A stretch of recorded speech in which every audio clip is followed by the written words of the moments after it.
Thank you very much. Distinguished Chair Director of AIDA, distinguished Deputy Prime Minister Gasanov, Excellencies, distinguished delegates, ladies and gentlemen. We meet around this table to discuss an issue of great importance. Our discussion today is particularly timely, as it was mentioned by the Secretary General of the United Nations. The total number of forcibly displaced persons has reached a record level and its highest number since World War II. As millions of people leave their homes in search of safety or opportunity, the capacity and willingness of countries to absorb them is being seriously challenged. The majority of these displaced persons have had to leave everything for an uncertain and dangerous future. Our shared humanity demands that we protect and assist these people. It also demands that we respond to their hope for a better life. The people want the same things as everybody else: safety for their families, jobs and livelihoods opportunities, education for their children, and the ability to meaningfully contribute to the communities and to wider society. There is a frustration among men, women, young people and children in crisis who feel that they are left behind. There is a frustration on the part of the governments and local organizations that struggle to find the resources to support those in need and to be seen by the international community as primary agents for response. They sometimes feel that their governance and coordination structures are being pushed aside by international actors rather than respected and strengthened. Humanitarian organizations are frustrated as they are expected to do more, to stay longer without adequate predictable resources to do so. And the politicization of humanitarian aid in obstructing their efforts to help those in need.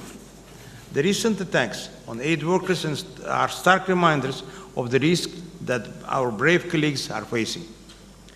Excellencies, distinguished delegates, ladies and gentlemen, we'll discuss today the situation of many groups of vulnerable and crisis-affected people. We'll hear many numbers, and behind these numbers are the lives of people in conflict, disaster, or situations of chronic poverty and deprivation. Behind these numbers is a daily struggle for life and dignity, safety, food, shelter, education and health care, as well as advancement. The economic and financial cost of conflict and violence in 2014 has been estimated by experts to be $14.3 trillion, or 13.4% of the global economy. Yet it is human cost that is most devastating, rendering conflict the biggest obstacle to human development. As it was mentioned today, during the past 15 years, we reached the number of international migrants to 244 million. And it's more than the increase from 137.3 million. And this figure is continuing to grow. While millions of international migrants cross the border safely each year, for some the journey spirals at one. Thousands are exploited and abused by human traffickers each year, or face discrimination, xenophobia, or countries of transit or destination. Other migrants called in crisis may not receive the assistance they need owing to language barriers or fear of arrest or discrimination. At least 10 million people are stateless worldwide, a third of them children unable to claim rights, protection, education, health care, and other services and jobs through a national system. Women and girls will continue to be left behind if their voices are not heard, their capabilities are not recognized, and the opportunity to participate in and to lead the decision-making is denied.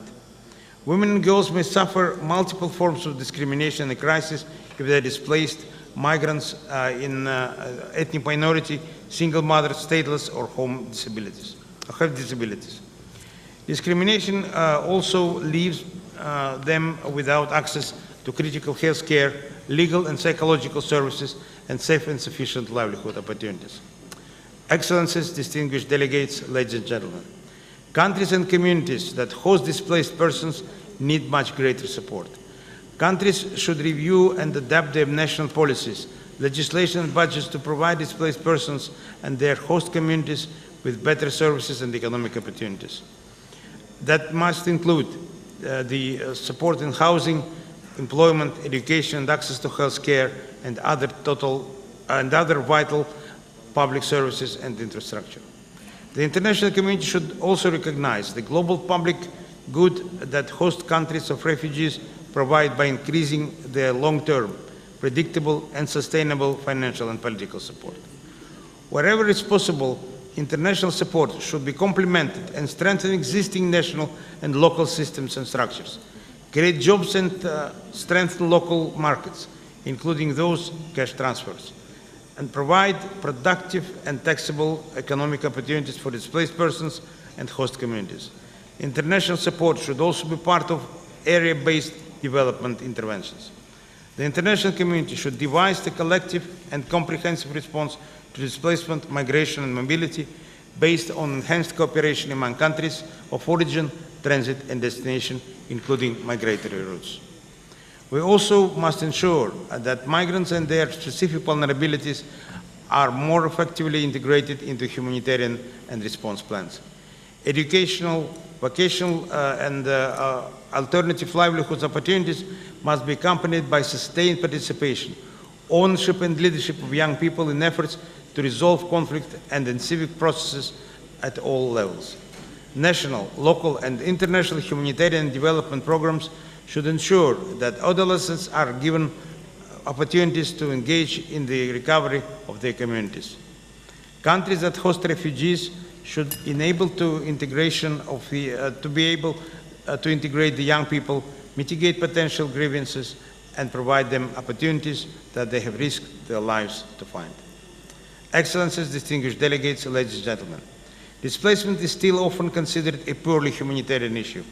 But as it was mentioned by Sultanoglu, this is also a paramount political and development issue, challenge, particularly as more and more displacement situations become protracted. Tackling displacement requires a much stronger and more coherent development and political response.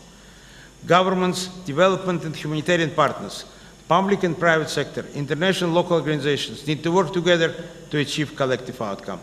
This was the spirit of the World Humanitarian Summit that took place in May this year in Istanbul. All these partners, in addition to affected people, come together and express their support for Agenda for Humanity and 5 core principles that were announced by the Secretary General. Last week in New York, world leaders came together at the United Nations General Assembly to adopt the New York Declaration for Refugees and Migrants, which expresses the political will of world leaders to protect the rights of refugees and migrants, to save lives and share responsibility for large movements on global scale. Member States have bold commitments both to address the issues and we face now and to prepare the world for future challenges. Thank you very much, Mr. Chairman.